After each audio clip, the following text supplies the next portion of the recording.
All right. Thank you, John. That was a lot of fun. We go on for hours, but I know they want us to teach a little stuff out there. And I'm more interested because I think you're playing some fantastic, truly definitive rock and roll bass there. Now we're talking about going into the rootsy styles as well as making it very contemporary. And what kind of players did you listen to in the early days to influence you? Eddie Cochran. Some Gene Vincent stuff. Yeah. There was a lot of English bands around, like the Shadows and Johnny Kidd and the Pirates, that were very sort of rock influenced. But I was actually learning to play the bass a few years after it had been invented, so I had all those early influences. Dwayne Eddy was probably my biggest influence. Ah, Dwayne Eddy. That's where you get some of that twang. That's where I learned to play bass, or playing along with Dwayne Eddy records. I thought he was a bass player at first. Really? Yeah. Did you play any of the early sort of Fender 6-string type basses to get that sound? Or? No, I always managed to get the sound out for precision. But I found that 6-string basses were very middly, and they didn't have that. Yeah, it's really a guitar player's axe more than a bass player. Yeah, it's medium scale, which doesn't help. That's true, yeah, and the strings are very close together. Yeah. Well, you're doing some great right-hand fingering work there. You're playing a lot of triplets. Can we see some of that technique? I know we saw a lot of it before, but can we illuminate upon it a little bit more? Yeah, I mean, most of the triplets come from like an open string, but you just sort of hammer on that third note like a sort of...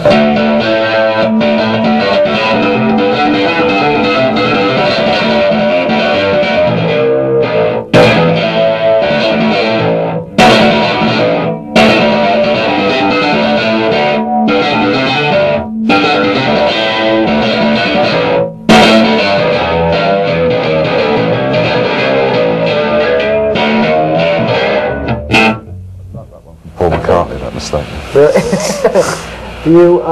I noticed that you hammer from a further distance than I like to, as a guitarist, hammer from. Is that something that comes as a result of playing bass, that you need that more velocity, or is it just your own particular style, as far as you know? It sort of happens just from being. It helps me to keep tempo. You know, sort of.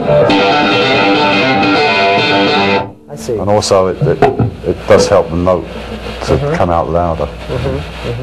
And when you're playing the triplets where you actually were hanging on to one note and playing, I was fascinated with that because I have a really hard time with that, even playing classical or anything, to just with two fingers get a good triplet going on a single note. That kind of thing.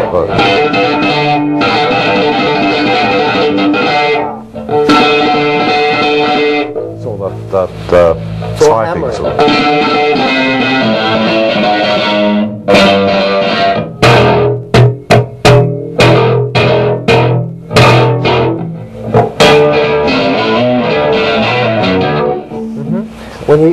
I noticed on the earlier part of the tape you were talking about your pinky actually playing five-fingered approach with your right hand. I don't think I've ever seen that done before. When do you use it? Just as a little additional? I don't do it very often. It's just a little bit of flash, you know. So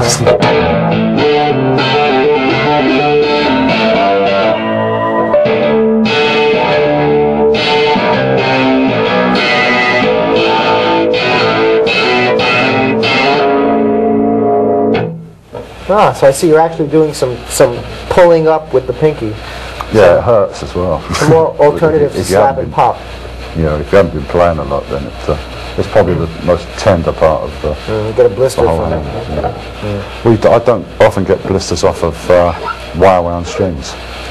Tape wound, yeah, because they're so smooth. You get a lot of friction. And you can actually, when you're playing fast, you can actually feel the blister building up and bursting. Oh, scary. Then forget it. You're out of commission for a long time. Now, when we were playing that little shuffle there, that nice little 50s kind of lick, you stopped at one point, and I was tempted to play a lot of lead over it. You played some nice, slow walking bass lines, like soft lines. What kind of positions and shapes do you like to work around with that? Well, you just think of what notes come in next, and you work your way there. You sort of walk. So you use your ear, and you just follow it, like from A to D. Say, just walking. Like, let's take that little section again.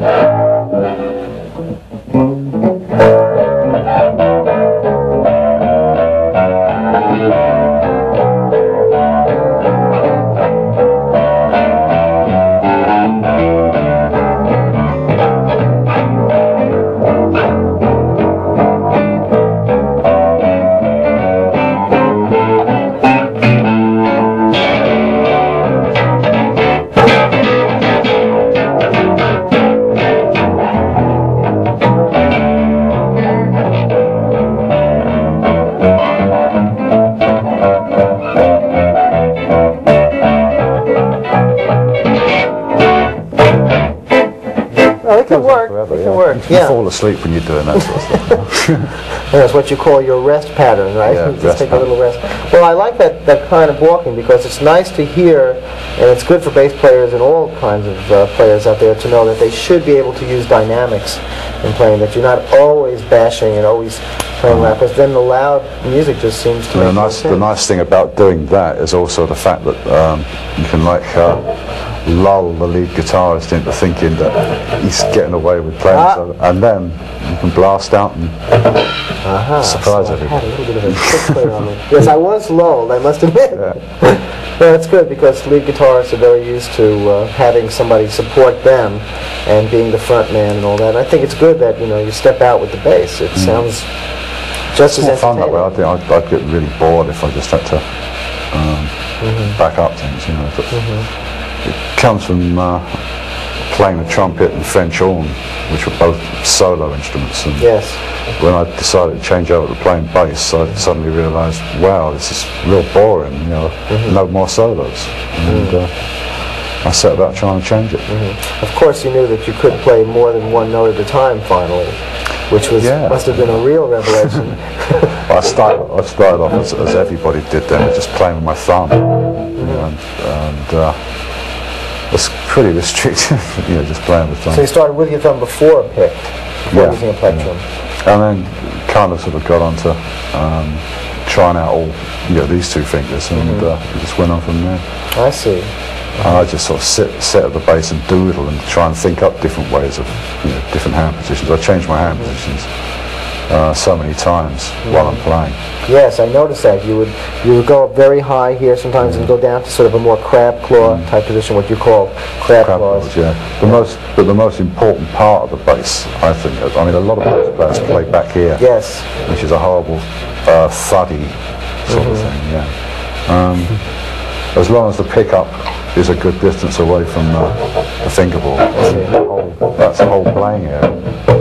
It's the only playing area I use, except for plectrum when you're playing the other end. So most of the time you like to stay up where it's pretty soft. Yeah. And you're using a medium type string or light gauge? Yeah, they're just a standard sort of set of Sound RS66s. They're kind of a medium. You know, I don't like real light ones. They tend to sound too thin, and the heavy ones pull your neck up. So I mean, it's with. And as far as fingering goes, you're not. I noticed your nails aren't very long. You like to keep them just short. You build up callus. Yeah. I mean, with the amount of treble that I actually use, if I make my fingernails long, although I can get some nice sounds with the fingernail, it kind of gets in the way and goes clang instead of doink. What are the chords? You get some nice effects with fingernails.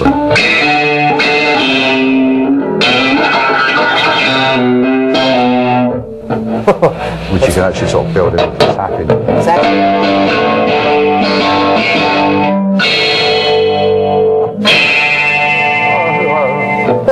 The dentist, time for the dentist.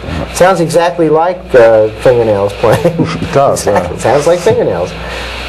When you're playing chords, how many different chord positions do you like to use? Because I noticed you're really getting around with the chords there. I know you have the fifth type position like this. That's about the one I use the most. You know, it's because the third isn't involved. It can be minor or major. So that's probably the easiest one to use. How about hammer-ons on top of that? I know you sometimes play a melodic hammer-on over a chord, or where you use your thumb and go all the way down. Oh, what those?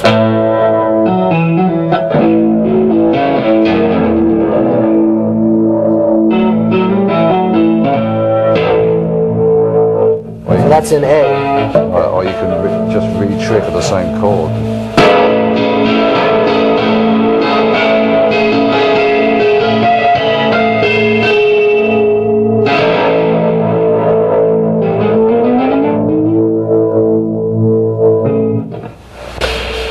All right, well, I'm sure some of the questions that bass players pose to you is based on a lot of the problems that they encounter. I know a lot of bass players have told me they come across very boring lines that are presented to them by either the leader on a recording date or the lead guitarist of a band. I'm sure I've done that to many bass players. How do you break up? To start creatively thinking of new ideas within a very boring pattern? How can you break out of that? There's a couple of ways. I mean, either you go into sort of like octaves to sort of break it up, or some kind of left-hand damping pattern. I mean, something like that. It's like what a lot of the heavy metal guys get given to play all night. But I mean, you can break it up with octaves or different damping techniques.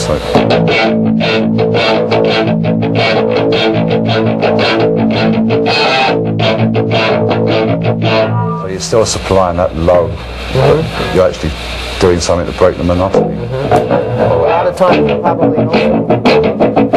coming up with ideas that will actually help rewrite the song or rearrange the song, because a lot of these heavy metal type tunes have those heavy lines that a guitar player or a bass player would play together.